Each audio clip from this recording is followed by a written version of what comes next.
कहने के लिए है, लेकिन वो मुख्यमंत्री की चेयर पर नहीं बल्कि दूसरी कुर्सी पर बैठ रही हैं और मुख्यमंत्री की कुर्सी अभी खाली है। ऐसा क्यों हो रहा है और इसका कितना असर देखते हैं? क्या ये लोकतंत्र के लिए कितना सही भी है? और क्या रही बात कुर्सी की, मामला तो साफ साफ है कि ये लोग बाबा साहब अम्बेडकर के बनाए संविधान, विधान और लोकतंत्र पे विश्वास नहीं करते हैं। ये बाबा साहब की तस्वीर लगाकर, एक तरफ बाबा साहब की, दूसरी तरफ भगत सिंह की तस्वीर लगाकर उनका दावा क्या समाज झूठा के, है कि वो संविधान हितैषी है, बाबा साहब के हितैषी? आप इस बात से आकलन लगा लो, जितने भी दिल्ली में दलित और झुग्गी कैंप्स हैं, जितनी दलित बस्तियां हैं, जितने भी SC ST के जो एरियाज हैं, जो कच्ची कॉलोनियां, गांव हैं, इनकी दुर्दशा आप देश के अन्य क्षेत्र से अगर आकलन करोगे उससे ही बदतर है। बसपा तो इन चीज़ों को बताने में फेल ही साबित हुई, क्योंकि लोकसभा में हमने देखा कि जो राहुल गांधी संविधान की किताब लेकर घूम रहे थे, बाबा साहब की फोटो लेकर घूम रहे थे, तो वो जो बसपा का वोटर था, जो परंपरागत वोटर था, वो शिफ्ट हो गया कांग्रेस में। बताओ आज जाके कि जो लोग बाबा साहब अम्बेडकर को सम्मान नहीं दे रहे, जिन लोगों ने बाबा साहब अम्बेडकर को जीते जी सम्मान नहीं दिया, मरने के बाद सम्मान नहीं दिया, बाबा कि साहब इस स्टेटमेंट को फिर कैसे समझा जाए? अब ये तो दूसरी कांग्रेस की बात हो गई। दूसरी मोदी बात आ गए।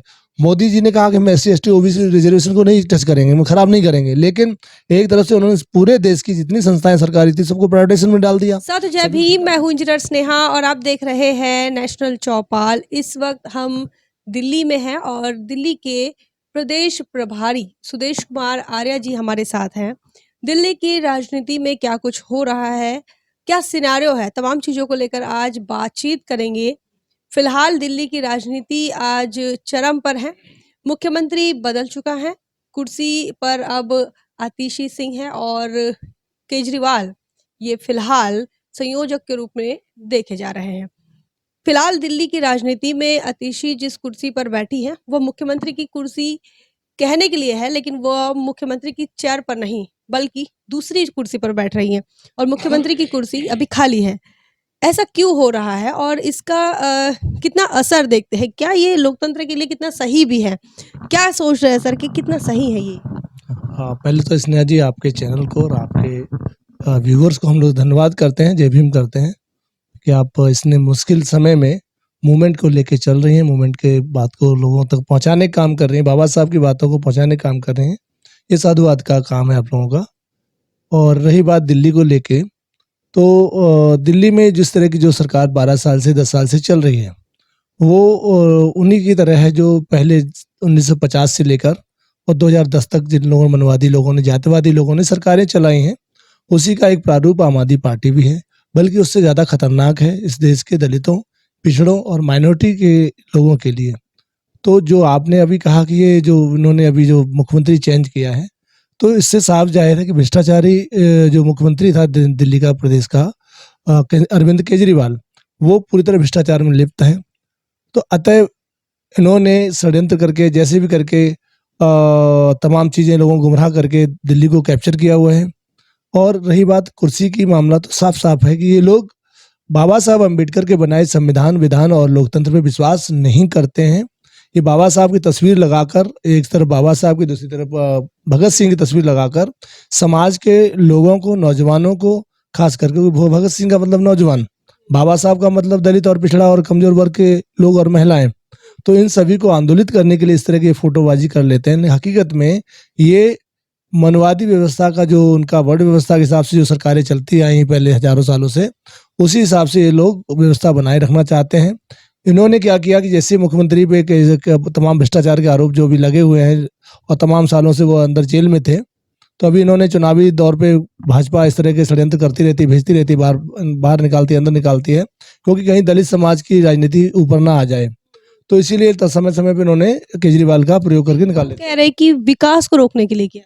नहीं, तो उसी पे हम लोग बात देखते हैं। जब हमने उसका आतिशी सिंह को इन्होंने मुख्यमंत्री बनाया, तो दिल्ली का मुख्यमंत्री केजरीवाल ये कर सकता था, इस्तीफा देने के बाद किसी दलित को मुख्यमंत्री बना देता, किसी वाल्मीकि समाज भाई को हमारे बना देता मुख्यमंत्री, या किसी अन्य समाज के, दलित समाज के महिला या पुरुष के विधायक को अपना मंत्री दल का नेता चुनकर उसको मुख्यमंत्री बना देता। लेकिन ये व्यवस्था अपनी उसी रामराज के तौर पर रखना चाहते हैं।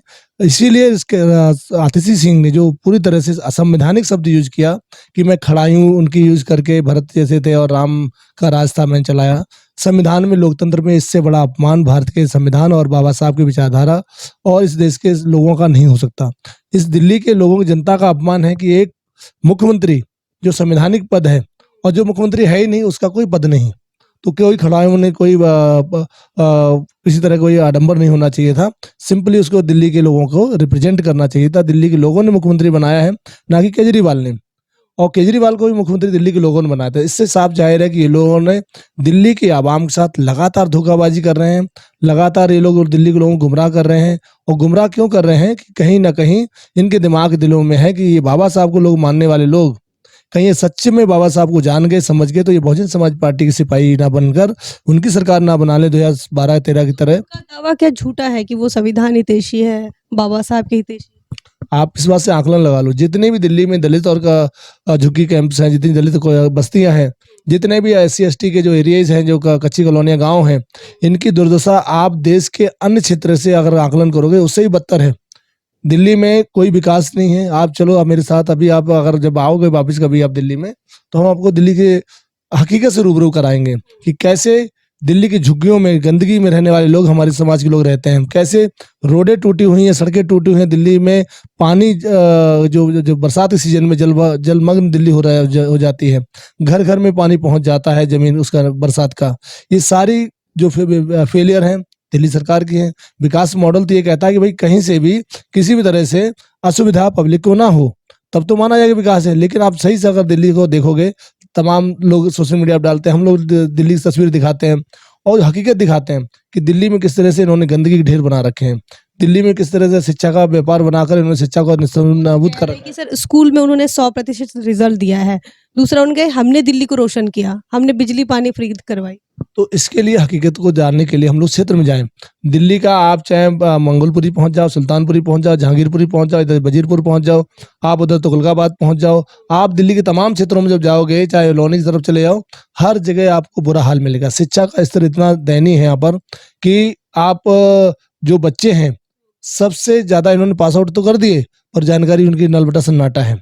जो स्कूलों में संविदा पे टीचर लगा दिए, जो टीचरों का सही से पढ़ाना नहीं आ रहा, समझाना नहीं आ रहा, तो इस तरह की संविदा के टीचर बना दिए, उनका भविष्य भी उन्होंने अंधकार में कर दिया, बच्चों का भविष्य अंधकार में कर दिया। यहाँ तक कि प्राइवेट सेक्टर में जो स्कूल्स हैं, जो इनके लाला बनियों के स्कूल्स हैं, उनको ये प्रमोट कर रहे हैं इनडायरेक्टली कि भाई अगर पैसा है तो इनको दो। सरकार के पास जो नेमत है वो 1-2 स्कूल बनाकर उन्होंने उसका ढिंडोरा पीट रहे हैं। तो शिक्षा के मामले में इनका पूरी दिल्ली का बुरा हाल है। देश की राजधानी है, पर इसका शिक्षा के स्तर में शायद 20वां या 25वां नंबर होगा देश में। आप इस बात तो देखो ना, अगर करना केरला नंबर 1 है शिक्षा के मामले में, तो दिल्ली बहुत पीछे है। तो क्यों है? आप अगर दिल्ली अच्छी होती तो आप उसका मानक दिखाओ ना, आप उसका रेटिंग दिखाओ ना इंडेक्स में, भारत के उसमें, तो आपको पता चलेगा। ये जो बातें कर रहे हैं बेसिकली हवा हवाई बातें हैं, मीडिया को कैप्चर कर लेते हैं। मीडिया को कैप्चर करके हमारे SC ST फंड को अपने प्रचार प्रसार में लगाते हैं, होर्डिंग पोस्टर में लगाते हैं और तमाम तरह के प्रचार करके हमारे लोगों को गुमराह करने का काम कर रहे हैं। और इसमें बहुत सारे लोग हमारे दलित समाज के जो गुलाम प्रवृत्ति के लोग हैं, जो चमचा किस्म के लोग हैं, वो लोग समाज को गुमराह करके इनके पास लेके जाते हैं। तो आज की डेट में दिल्ली में कानून व्यवस्था नहीं है, लॉ एंड ऑर्डर भ्रष्ट हो रखा है, विकास का मानक जो था वो सारा डिस्ट्रॉय है, पूरी तरह खत्म है। साथ में आप दिल्ली को अगर सही से देखोगे, जो उन्होंने लोकतंत्र का मजाक बनाया है, उस पर दिल्ली को जरूर सोचना चाहिए। खासकर जब भाजपा और कांग्रेस, आम आदमी पार्टी, तीनों एक ही जातिवादी सोच की पार्टियां हैं, तीनों एक ही विचारधारा की पार्टी हैं। ये कभी भी बाबा साहब, काशीराम साहब और महापुरुषों के बात को नहीं मानेंगे, ना समझेंगे, ना इनके चरित्र में है, ना इनके नेचर में, ना संस्कार में है। सर बसपा तो इन चीज़ों को बताने में फेल ही साबित हुई, क्योंकि लोकसभा में हमने देखा कि जो राहुल गांधी संविधान की किताब लेकर घूम रहे थे, बाबा साहब की फोटो लेकर घूम रहे थे, तो वो जो बसपा का वोटर था, जो परंपरागत वोटर था, वो शिफ्ट हो गया कांग्रेस में। आज की तारीख में भाजपा ये कह रही है, मतलब कल की जो रैली हुई, वहां पर नरेंद्र मोदी जी जो है वहां पहुंचे झारखंड में, वहां कहा कि हम SC ST OBC को कभी नहीं बदलेंगे, और मैं ये डंके की चोट पे कह सकता हूँ, ये स्टेटमेंट है। दो बातें हैं इसमें। एक तो जो राहुल गांधी कहते हैं कि हम संविधान बचाएंगे, माननीय बहन जी ने 23 तारीख को और 27 तारीख को बार बार हम लोगों को रटा के भेजा कि समाज को समझाओ, बताओ जाकर, और खासकर उस समाज को जिसका सबसे ज्यादा हित हो रहा है। किसका हित हो रहा है? SC ST का हो रहा है, रिजर्वेशन वाले जो कॉन्सेप्ट है उनका हो रहा है, OBC का हो रहा है, गरीब लोगों का हो रहा है।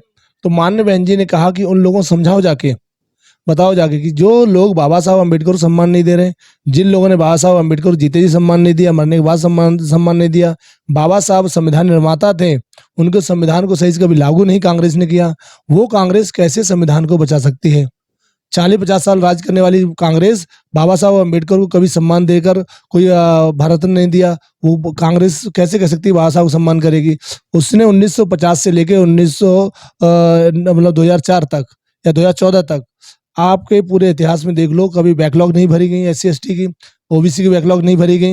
रिजर्वेशन का श्वेत पत्र अगर जारी करके दिखा दे कांग्रेस 55 साल का अपने राज्य का, तो आपको दिखाई दे जाएगा कि एक भी बैकलॉग 22.5% का जो SC ST का बनता है, आज भी 12.5% से ज्यादा नहीं भरा गया। तो मोदी जी के इस स्टेटमेंट को फिर कैसे समझा जाए? ये तो कांग्रेस की बात हो गई। दूसरी मोदी बात आ गए, मोदी जी ने कहा कि हम SC ST OBC रिजर्वेशन को नहीं टच करेंगे, हम खराब नहीं करेंगे, लेकिन एक तरफ से उन्होंने पूरे देश की जितनी संस्थाएं सरकारी थी सबको प्राइवेटाइजेशन में डाल दिया, सभी को ठेका प्रथा पे डाल रहे हैं, सभी को अंबानी अडानी जी को बेच रहे हैं, तो सब ये कर रहे हैं तो वहाँ रिजर्वेशन खत्म नहीं करेंगे। लेकिन जब प्राइवेट सेक्टर में रिजर्वेशन है ही नहीं, जब सरकारी संस्थानों को प्राइवेट सेक्टर में आप डिवाइड कर दोगे तो वहाँ रिजर्वेशन कॉन्सेप्ट लागू नहीं होता। सरकारी संस्थानों में जब ठेका प्रथा ले आओगे, ठेका प्रथा आने के बाद, संविदा पे आने के बाद वहाँ रिजर्वेशन लागू नहीं हो सकता। वो तो कॉन्सेप्ट में है ना, रिजर्वेशन है ही नहीं। वो तो कहे सरकारी संस्था में रिजर्वेशन हमने दिया नहीं, सरकारी में हम वैकेंसी निकल नहीं पा रही है, हम प्राइवेट में रख पा रहे हैं क्योंकि हमने इनको ठेका भी दे दिया इस व्यवस्था को। तो ये करके वो सही कह रहा है, उसने आपकी जितनी सरकारी संस्थाओं की नौकरियां थी रिजर्वेशन के तहत पे, कि नरेंद्र मोदी ने देश में पूरे पैन इंडिया में उन्होंने खत्म कर दिया, और वो SC ST की रिजर्वेशन को नहीं छुएगा। जब आपका वहाँ प्रतिनिधि नहीं रहेगा, जब आपकी संघ डिपार्टमेंट ही नहीं रहेगा, तो नौकरी कहाँ से पाओगे सरकारी? तो आपत्ति जब जताई थी कि अम्बेडकरवाद की बात करने वाले लोग बार बार गांधी के हरिजन बनने घूम रहे हैं, पहले इनको सुधार करना चाहिए कि हरिजन मतलब ईश्वर का आदमी। अगर हम ईश्वर का आदमी है तो बहन जी का बाकी लोग समाज के लोग क्या शैतान के आदमी है? ये बात बहन जी ने एक बार नहीं कई बार कही, और इसलिए बहन जी ने समाज को या उस मंच से समाज को चेताया, समझाया, सम्मान जगाने का काम किया कि भाई देखिए, हरिजन मतलब ईश्वर के औलाद है और बाकी लोग क्या शैतानी औलाद है, लेकिन संविधान में हरिजन शब्द का नाम ही नहीं है। आप दिखा दो कोई गांधीवादी वाला बोलता है, चाहे अन्य जाति जातिवादी आदमी बोलता है कि अगर हरिजन कहीं शब्द का संविधान में कहीं उल्लेख हो। बाबा साहब ने SC ST का उल्लेख। सर, अभी दिल्ली प्रदेश के अंदर बहुजन समाज पार्टी को कांग्रेस भी है, उसके सामने चुनौती है, भाजपा भी चुनौती है और आम आदमी पार्टी भी चुनौती है। क्या कुछ सोच रखा है आपने दिल्ली प्रदेश के लिए? दिल्ली में देखो, हम लोग जो माननीय बहन जी हमको आदेश करके भेजा है, भाई आपको संगठन का दुरुस्त करना है। किसी भी लड़ाई लड़ने के लिए, किसी भी लड़ाई को जीतने के लिए आपके पास संगठन का बेहतर होना बहुत जरूरी है। और बहुजन समाज पार्टी का सबसे बड़ी ताकत जो है वो कैडराइज संगठन है। तो उसी को हम लोग बेस मानकर, माननीय बहन जी के आदेश को मानकर, हम पूरे दिल्ली प्रदेश में जो हमारे जिले का कम संगठन है, विधानसभा का संगठन है, सेक्टर बूथ का संगठन है, हम लोग उस पर प्रक्रिया में काम कर रहे हैं। गली गली जाकर हम लोग, विधानसभा हमारे तैयार हैं, सेक्टर हम लोग बनाने का काम कर रहे हैं अपने क्षेत्र के अधिकारियों के साथ मिलकर। जो हमारे पार्टी के पुराने वर्कर हैं जो घर बैठ के, उनको सम्मान देने का दोबारा वापस बुलाकर उनको बुला रहे हैं हम लोग। और जो जनहित की समस्याएं हैं, लोकल इश्यूज हैं, सोशल इश्यूज हैं, इकोनॉमिक इश्यूज हैं, उनको हम लोग क्षेत्र में जाकर लोगों को बताने का काम कर रहे हैं। माननीय बहन जी के जो हमें 2 कैडर बहन जी ने बताए थे हमको कि SC ST के वर्गीकरण के मामले में वो समझाने का काम करें लोगों को, वो बताया जा रहा है। साथ में माननीय बहन जी ने कहा कि आपको संगठन कैसे बनाना है, भाईचारे को कैसे बढ़ाना है, उसको बताना है। साथ में माननीय बहन जी ने कहा कि आपको संगठन में जिन लोगों को जोड़ रहे हैं हम लोग, उनको कैडर बाबा साहब मूवमेंट और महापुरुषों के आंदोलन का जरूर जिक्र करके बताने समझाने काम करें कि BSP का उद्देश्य क्या है, BSP क्यों बनी है, BSP का उद्देश्य क्या है और BSP का लक्ष्य क्या है। इस देश में सामाजिक परिवर्तन और आर्थिक मुक्ति का जो लक्ष्य है उसको पूरा करने के लिए बहुजन समाज पार्टी सत्तारूढ़ होना चाहती है, जिससे आम हमारे जो गरीब समाज के लोग हैं, दलित समाज के लोग हैं, जो जिनका जीवन नर्क बना हुआ है, तो उनके जीवन को कैसे सुधारा जाए, ये काम माननीय बहन जी ने उत्तर प्रदेश में बताया, हमने करके दिखाया 4 बार सरकार में। वही काम अगर बाकी देश के अन्य हिस्सों में और खासकर दिल्ली में लोगों दोबारा से हम लोग पुनर्गठित कर लेते हैं, तो 2012 में 2008 में जो हमारे पास 14.5% वोट परसेंटेज था, कोई दिल्ली ऊपर से नीचे गई है, तो हम दोबारा से उस बात को टच कर सकते हैं। तो उसी प्रक्रिया में हम लोग संगठन प्रक्रिया में लगे हैं। माननीय हमारे राष्ट्रीय कोऑर्डिनेटर आकाश आनंद जी दिल्ली को देख रहे हैं और उन्हीं की सरपरस्ती में हम लोग दिल्ली को तैयार करने का अपना पूरा जोर और जुनून लगा के बैठे हुए हैं। तो हमारे साथ बहुजन समाज पार्टी के प्रदेश प्रभारी सुदेश कुमार आर्या जी थे, उनसे लगातार हम बात कर रहे थे दिल्ली प्रदेश को लेकर बहुजन समाज पार्टी ने क्या कुछ सोच के रखा है और कैसे इस देश के अंदर मनुवादी पार्टियों को बहुजन समाज पार्टी आने वाले समय में मात करने वाली है। क्या कुछ आपका सोचना है तमाम चर्चा को लेकर कमेंट सेक्शन में जरूर लिखिए। बने रहे नेशनल चौपाल पर, तब तक के लिए जय भीम, जय भारत।